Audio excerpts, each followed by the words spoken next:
we are going to be writing lots of equations. That's what algebra is writing equations and solving them. So, number 5. Angela rented a car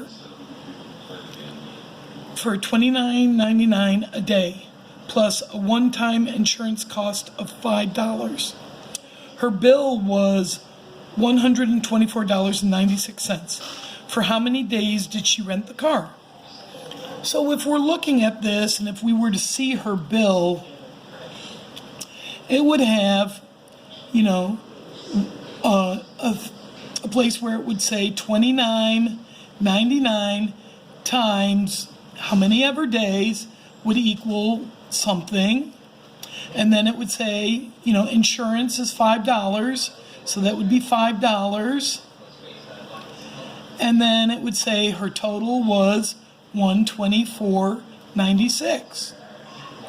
So to write this equation, the total would be $124.96.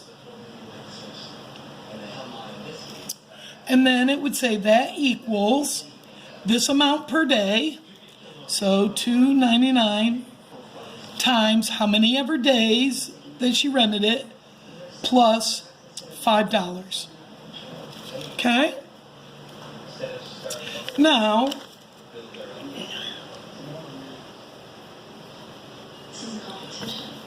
when solving this, well, when we look at this equation, you notice we're going to pay $5 one time.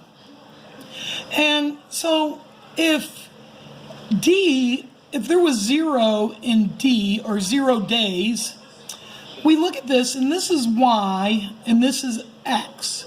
So this is a point, an XY point.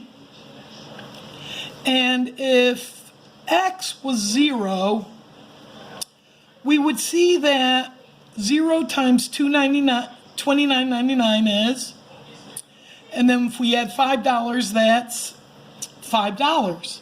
So if X is 0, Y would be $5. Okay? So when X is 0, Y is $5. That's the definition of a y-intercept. So if we have the coordinate plane,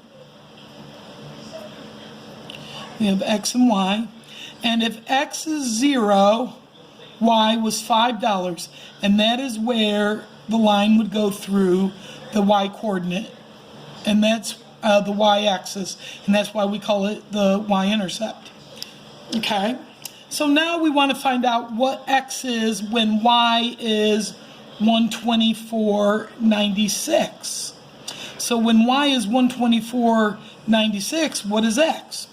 Well, we have to subtract $5 from each side. Okay.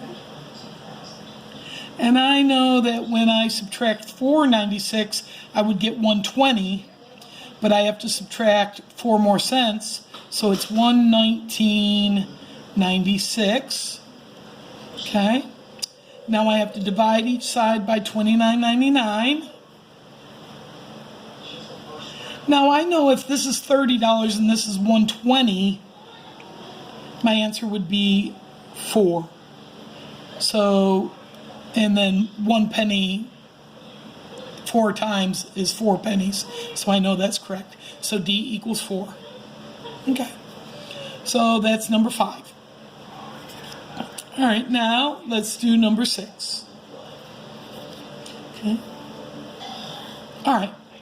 Mike withdrew an amount of money from his bank. He spent 1/4 for gasoline and had $90 left. How much money did he withdraw? I want you to stop the video and try to write an equation for that problem. Okay? All right. So for this one, I like to do a tape diagram. Okay?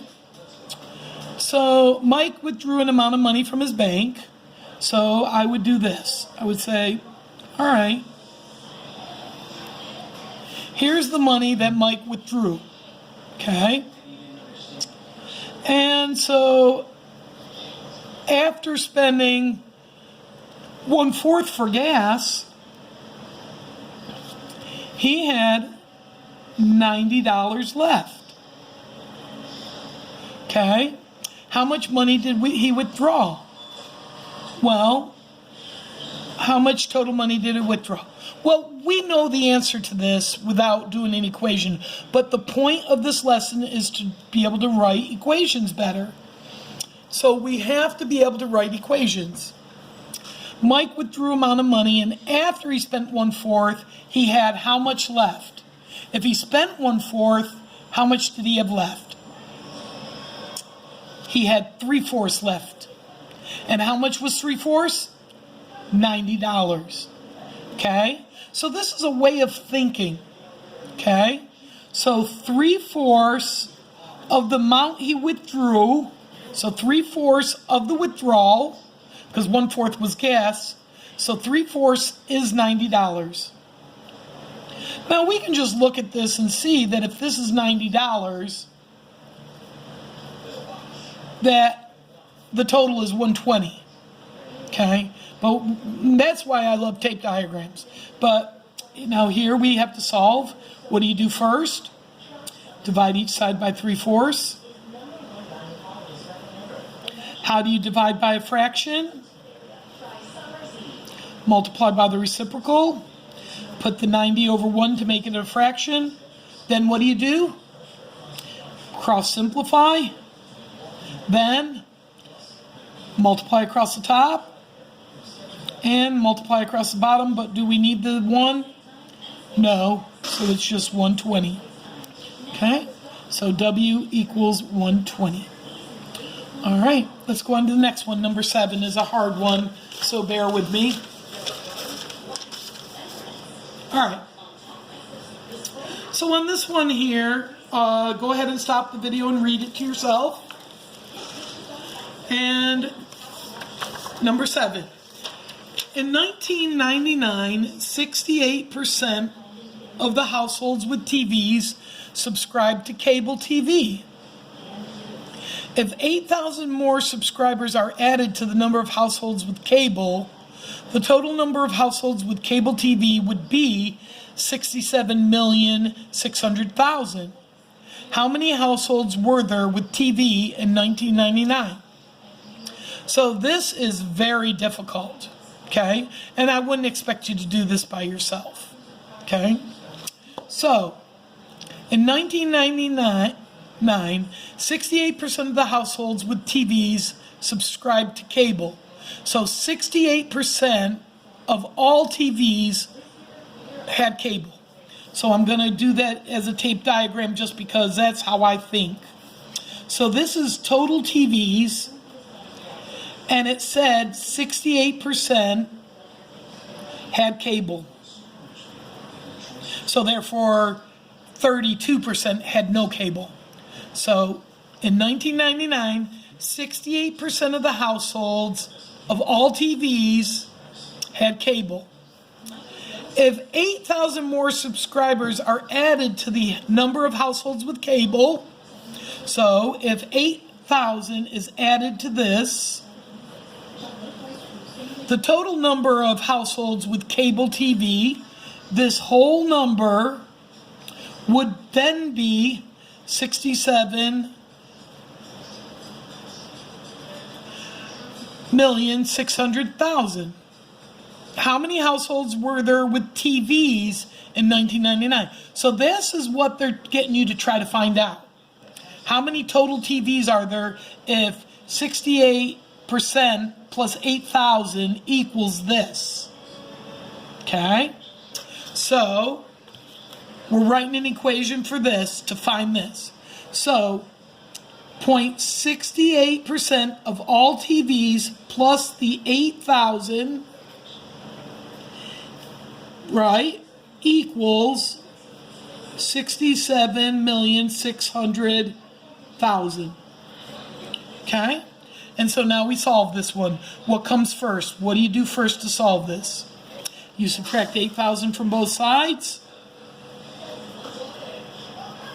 Okay? And we get 0,002. This becomes a 9, and then this becomes a 5. Sorry. Okay? Then we divide by 0.68.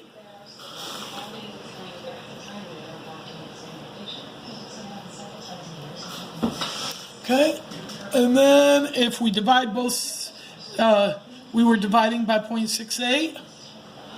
Okay.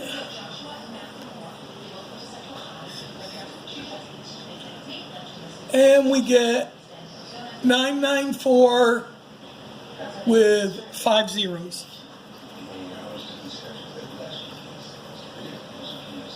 Equals total amount of TVs. So the total amount of TVs would be 994, okay, with 5 zeros. So that would be